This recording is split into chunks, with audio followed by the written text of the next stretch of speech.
We have much to discuss, humans. I have been away far too long. You have been away far too long.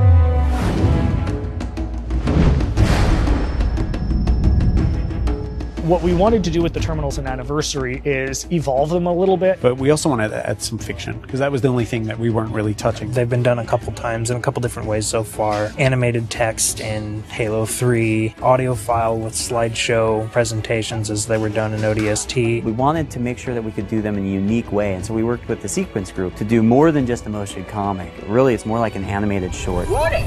By order of Ecumen Council. Kind of settled on the story that talks a bit about 3 for 3 Guilty Spark. Guilty Spark in the game is this character you don't really get to know too well. I mean, he's there and you form a bond with him, but at the same time, you don't know his story. You don't know his backstory. What was could never be again. That's been the fun thing. It's like, what the hell's he been doing for 100,000 years? Other than what he says aloud, you never really understand what he's thinking. This was kind of an opportunity to explore that.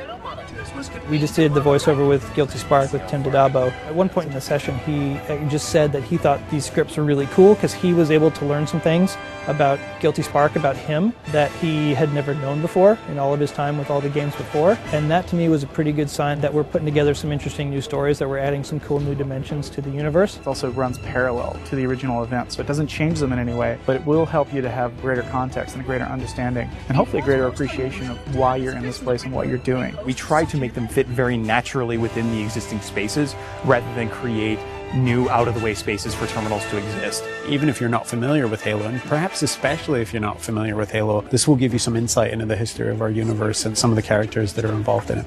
All preparations are complete for my installation. There's just so much that's been established. It's actually worked out so well for us to build upon that and work with that. We felt it would be an interesting opportunity to help tie the story in. So with the Terminals, you'll get a couple sneak peeks of some things that we're thinking for Halo 4. And through it, the familiar shape awaits. Halo. Home.